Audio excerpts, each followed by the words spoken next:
Hello,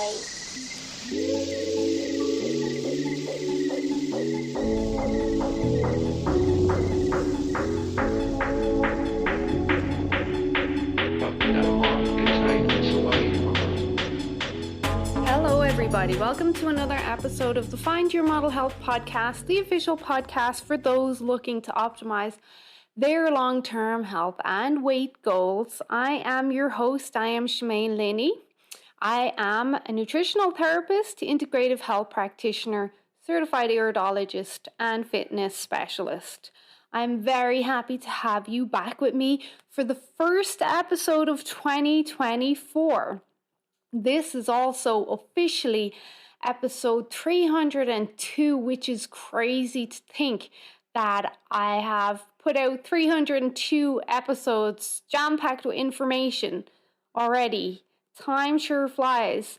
So I hope you're enjoying them, and I hope you'll enjoy this episode, and I hope this is the most appropriate topic to start off your new year. I think it is, and that's why I picked it.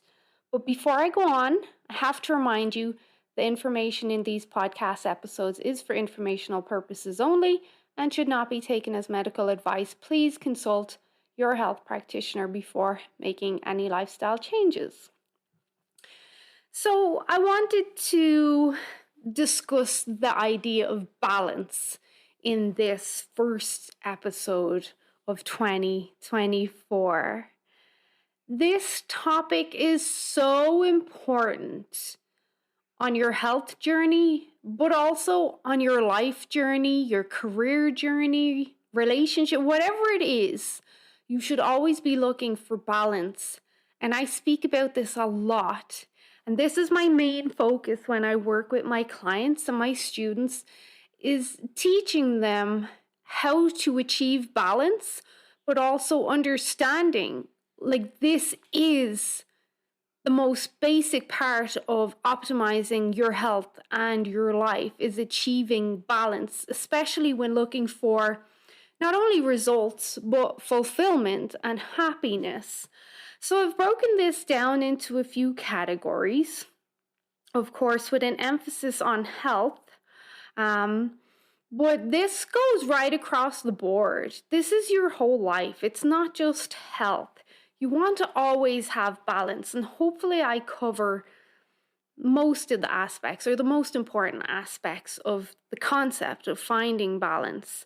And I know there's going to be a lot more that can be added in regards to meditation and different kind of practices and modalities that can help you find emotional and spiritual balance on other levels. But the ones that I'm going to go into, they're what's most important to me, and I have found them to be most important to my clients. So let's start with health, because your body wants to be in homeostasis all the time. This goes for physical, mental, and emotional health. So homeostasis basically means to be at one or in balance or at peace. Your body is basically in harmony. And your body always wants to be in harmony. This is part of being healthy. When the body is out of harmony, it's at a state of dis-ease. So it's imbalanced, and it will experience some sort of illness or disease. Your body always wants to be in this state of balance to perform well, to think well, to sleep well, to move well, to feel well. Homeostasis is what your body wants. When the body is, again, not in a state of homeostasis, you're going to experience a lot of issues. Inflammation being a big one. Many of us know that inflammation can lead to a lot of different health outcomes that are maybe not so positive. When your body's not in homeostasis, you may feel constantly stressed or anxious, or like you're running on adrenaline. You'll have sleep issues, you'll have cravings, your menstrual cycle will be off, or it'll be horrific. So that's where your body is not, it's basically not happy. It's not in balance. It's not in a state of homeostasis, which is what we want. One of the things I mentioned there was sleep. We're going to start with that. And I know my clients are going to roll their eyes because if I had $1 for every time I said sleep is number one, I probably wouldn't be doing this anymore. I'd probably be living on an island in the Bahamas. But sleep is number one. If you don't have your sleep, if you don't have good quality sleep, you're really going to struggle with everything else. So I have all these different cycles and phases of sleep, and I did a whole podcast episode on this a while back. Go check it out. But we have all these different phases of sleep, or cycles as some refer to them as, and they're all so important for different things. But the main takeaway with sleep, because I know it can get very overwhelming when I go into all the details and all the different aspects of things. The main takeaway with sleep is where we do all our healing and regeneration. A lot of our detoxification happens in sleep, especially in the brain.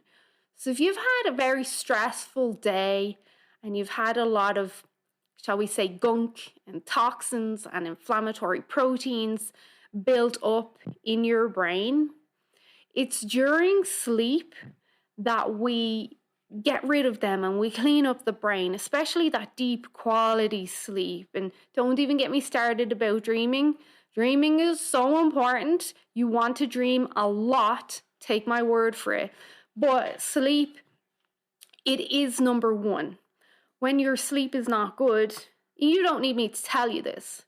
You're going to feel rubbish. You're going to have aches, pains, probably going to have dry eyes. You're going to have neuroinflammation, so maybe a mild headache, stiffness in your neck. Maybe you'll feel like your brain is dry. It'll be so inflamed. You'll have brain fog. You won't be able to think properly. You'll have increased cravings. And you'll have increased fake hunger, as we call it. Your willpower will be gone. You'll be irritable, cranky. It just all goes out the window when you don't have good sleep. And those are just the feelings you'll experience. That's not touching on the stuff that you may not immediately recognize until months or years down the line with cognitive degeneration like Alzheimer's or dementia, or maybe the onset of diabetes or worse illnesses. So sleep is number one. So you really need to focus on sleep if you want to start balancing out the body and encouraging homeostasis there. So sleep where you can, and I'm happy to always give tips, and I have so many episodes on sleep. Where you can optimize sleep, do optimize sleep, because that is our starting point, regardless of what your goals are. If it's health, if it's building a business, you have to be on point. You have to be sharp. You have to be able to think. You have to be driven. You have to be motivated. You literally have to turn up every single day if you're building a business or you're an entrepreneur. If you're trying to make a relationship work or start a family, you need your sleep. You need to be able to think clearly. You need to be able to function optimally. So start with sleep. The next, of course, I'm going to move on to nutrition. What you put in your body very much influences whether or not your body is in a state of calm or peace or homeostasis. Some foods are going to make your body, and some foods are going to break your body. Foods are going to influence your hormones in either a good way or a bad way. Some foods are going to improve your mental health or they're going to break your mental health. You all know this. Nutrition is a key factor in establishing homeostasis or balance in your body. And then again, not just your body, this is your whole life. So I'll use Christmas as an analogy. Over Christmas, with the extra alcohol, maybe extra desserts, extra kind of treats, chips, junk food, eating out, a lot of us were off track with our regular eating style, shall we say. And let's just say that regular eating style is clean. And this is part of the holidays, though. This is what we do. This is an important part of life, an important part of balance, and I will get to that. But we were out of balance with our nutrition. And because of that, apart from the bloating, the inflammation, the sleep issues, the bowel issues, the dehydration, a lot of people reach out to me and they're panicking and they're having mental health crisis and they want to ask their doctor for this, that, and the other. And I spend a lot of my time over the holidays telling people, just relax, it's going to be okay. The reason why you're struggling with your mental health right now or feeling so rubbish is because of the extra food and alcohol we've had. It does impact us, not just on the physiological level, but also the mental health and even emotional health level. Your emotions can go haywire when you're off track with food, especially if you bring in alcohol. Of course, many of us know of a hangover, but then we've got the alcohol depression that will happen a few days later, and you start thinking, oh my God, I'm a complete failure. I'm the worst person in the world. I'm no good at what I do. Maybe I need a new career path. I'm so depressed. And the next day you're fine. And not to laugh about it, but I laugh because I've experienced that. And that is the alcohol hangover. That doesn't just happen with alcohol, that can happen with junk food as well. So you can have these feelings of, oh, woe me, I'm such a failure, I'm no good at anything, life is so bad to me, just stuck in this really negative energy or plane. And it can just be the food. So food literally will make or break you on every level, and it will throw you out of balance or homeostasis. You know, look, many of you know, when you eat well and you provide your body with good nutrition and it's anti-inflammatory and your blood sugars are good, you know, you feel awesome. You feel like I can take on the world, so much energy. I'm so fulfilled right now. I feel happy. Life is good. Whereas when you're off track, you kind of have these other issues. So there's that. And the truth is, I say this to my clients all the time, and some people don't like to hear this, but you know, I'm all about telling the truth, and I'd rather be honest with people than lead people down the wrong path. I have too much integrity to not tell people the truth, and sometimes it's to my detriment, as my sister says. At least you'll always know what you get, which means I'll always be honest. And the truth is, when it comes to your health and your body and how you want your body to look and perform, you cannot eat whatever you like, whenever you like, and expect to have the health and body of your dreams. You just can't. It does not work like that. I'm well aware that my idea of balance is different to some people's idea of balance, but on a baseline, that's the truth. You can't eat whatever you want and then message health practitioners and say, oh, I don't know why I'm feeling so rubbish, I need help. And it's like, well, you're eating crap all day, every day. That's why you're so rubbish. That's why you're having these health issues.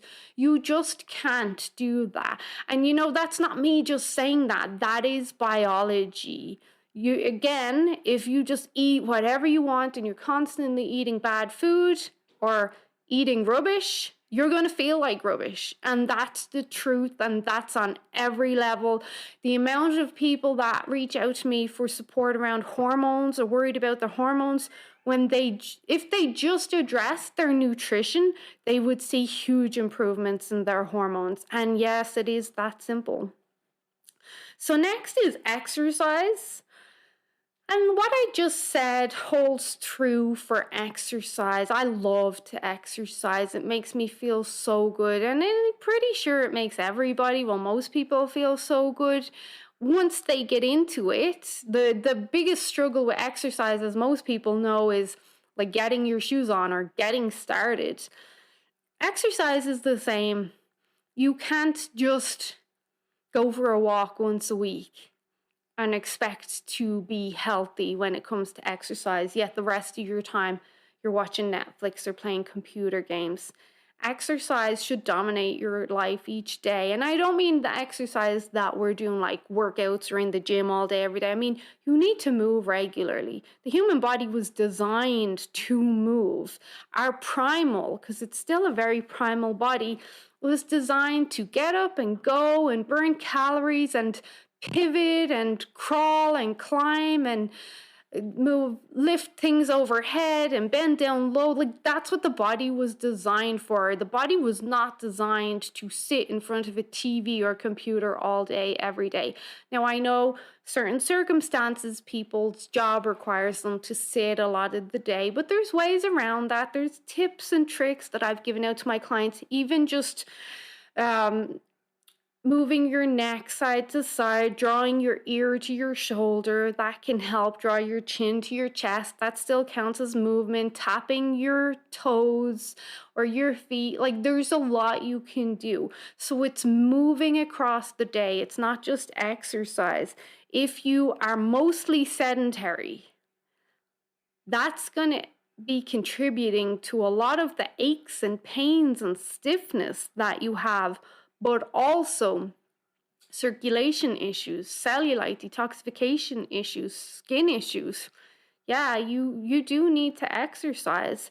And exercise can be fun. It doesn't have to be, like I said, the gym or workout. You could dance, walk your dog, go swimming, go hiking, rollerblading, roller skating, ice skating. Like, the list goes on. Do a salsa class with your husband, do some ballroom dancing. There's so many options when it comes to moving your body. Just get into your house and deep clean it. I actually really enjoy cleaning. Although I complain about it, I enjoy it because it not only does it give me that sense of achievement once it's done, and I love clean, tidy stuff, but I burn a lot of calories when I clean because I like really get into it, and I put on a podcast or put on some music. That's an idea. It doesn't have to be as people think. It doesn't have to be a workout that maybe you dread or hate. But exercise, the key takeaway with exercise is the one thing that you can do that will improve all health metrics or all health biomarkers, regardless of weight loss. So if you don't lose any weight loss or don't lose any weight, exercise will still improve most of your health markers. Like, that's an insane statement, but that's what we see through the research. The next is fun and laughter, and back to what I said about Christmas being so important. Like, it's important to have vacations, enjoy the holidays, go out on dates, go to the movies, have fun, laugh a lot. We don't watch horror movies in our house or thrillers at all. We try to stick to comedies or light-hearted movies. We try to keep the energy in the house and in ourselves very upbeat. There's lots of singing. We're a family of jokers, and that goes back through my whole family, like the whole Linney family, always laughing, joking. Like, that's just part of my personality, and my kids have it too, and it's so great. We're always like making jokes or making things humorous. We're always trying to have fun and go on adventures and try new things and experience things together. And we try to prioritize like family walks, family dinners, family movies. And when that happens, I try not to stress too much about the nutrition. Of course, I plan around my goals and the lifestyle I have, and but I try to enjoy it, and I understand, you know what, like, whatever damage is done can be undone. Now, usually not a lot, but it is important to have these times in our life. It's part of balance. And if you look at the year in a whole, we still spend the majority of our time working and cleaning and taking care of a family. So it's probably, I would probably be lucky to say, looking at my own situation, this is going to be very different for other people. 70% of my time is spent, shall we say, hustling, chasing my dreams, chasing my goals. And then 30% is family time and having fun and going on adventures and experiences. And well, I try to laugh every day, so that's not included in the 30%. That's part of my lifestyle. But I say for a lot of other people, they would be lucky to have 10% of their year having fun and enjoying life and really being present and feeling happy. And that makes me sad. I think people should aim to have more of their time. And I don't think it's a case that people can't. I think it's more of a case that people don't prioritize it. We can always make things work, even if it's just an hour of family games or a family walk or a family game of football in the back garden will always lead to laughter, something like that. I just don't think it's as much of a priority to people as it should be. And I really mean that, especially when I consider some of my friends and some people I know, they work, work, work. But I know if they really prioritized it, they could take a weekend up to Banff or go for a drive to the hot springs in Radium or go try a new restaurant or coffee shop in Calgary, or like if they really wanted to, but they don't.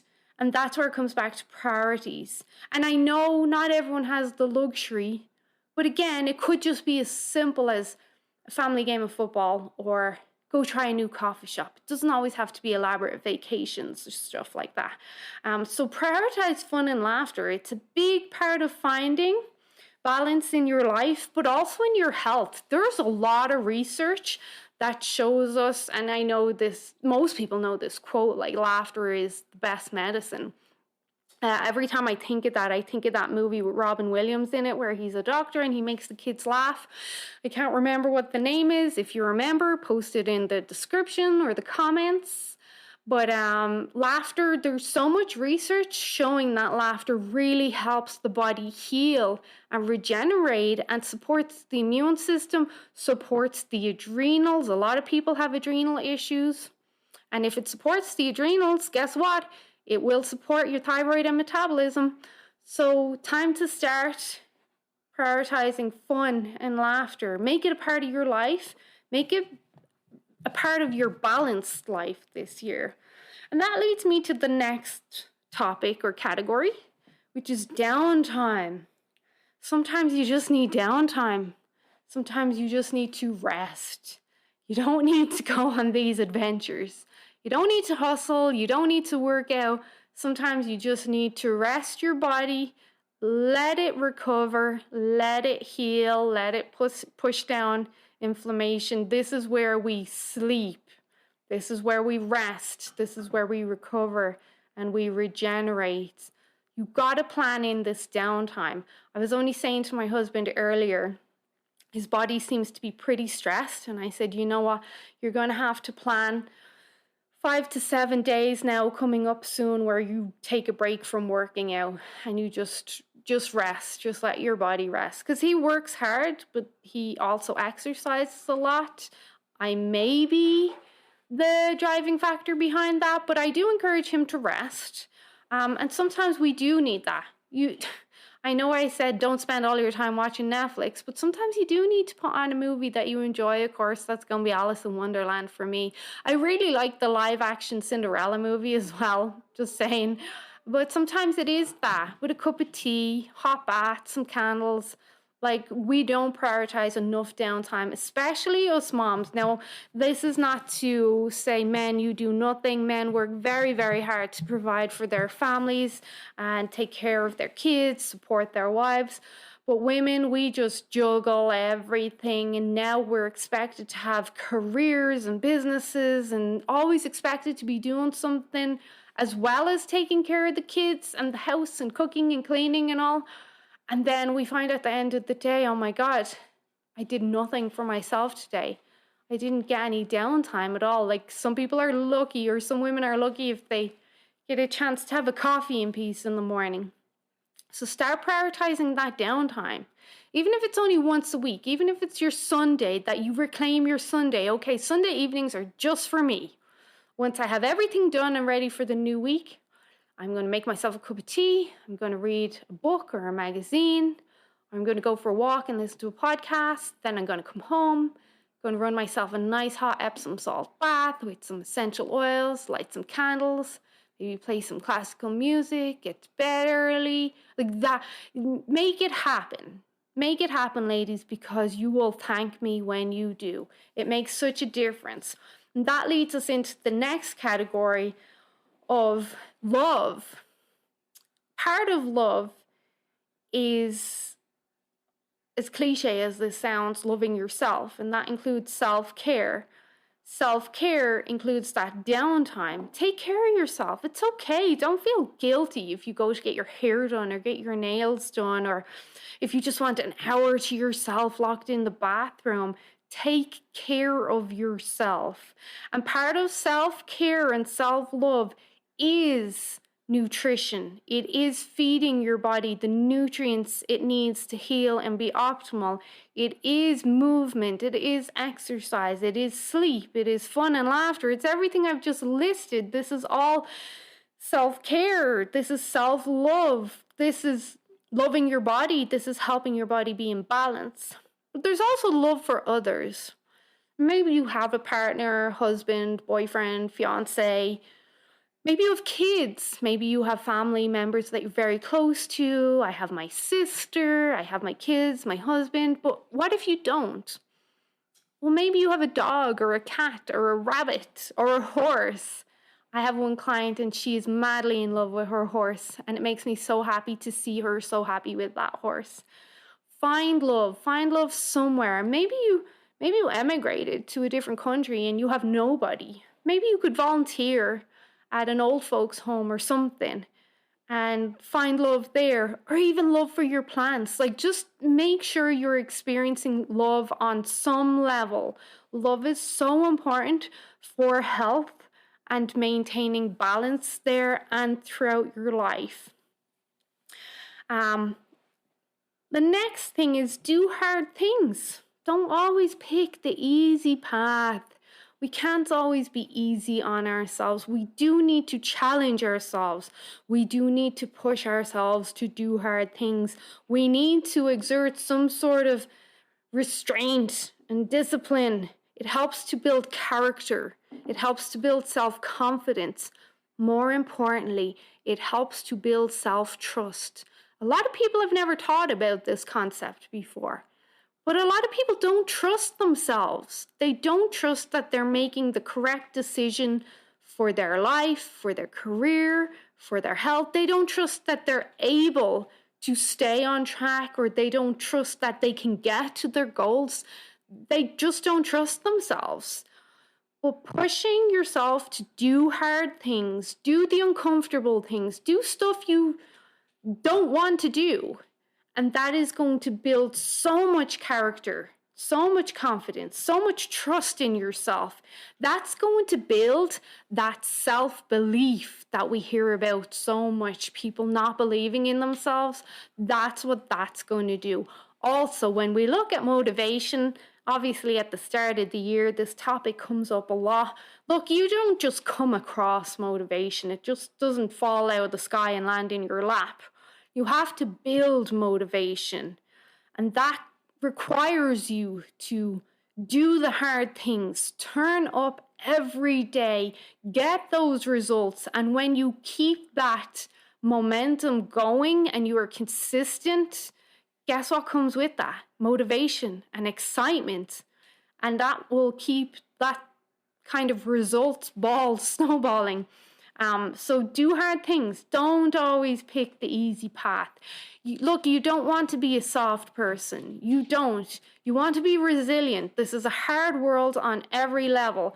And even when we look at pathogens and viruses floating around now, you want to be resilient. You want to be strong. You want your immune system to be strong enough to fight that off. So do hard things regularly.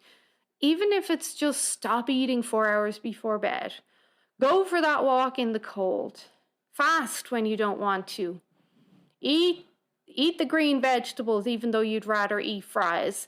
Like, do hard things, and then as time moves on, you'll notice you'll be able to do harder and harder things, and you'll become stronger and you become more resilient, and you start to have that self-trust.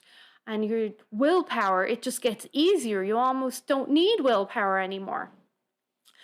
And lastly, to wrap this up, and I really hope you've enjoyed this conversation so far, because I have. Lastly, always be learning.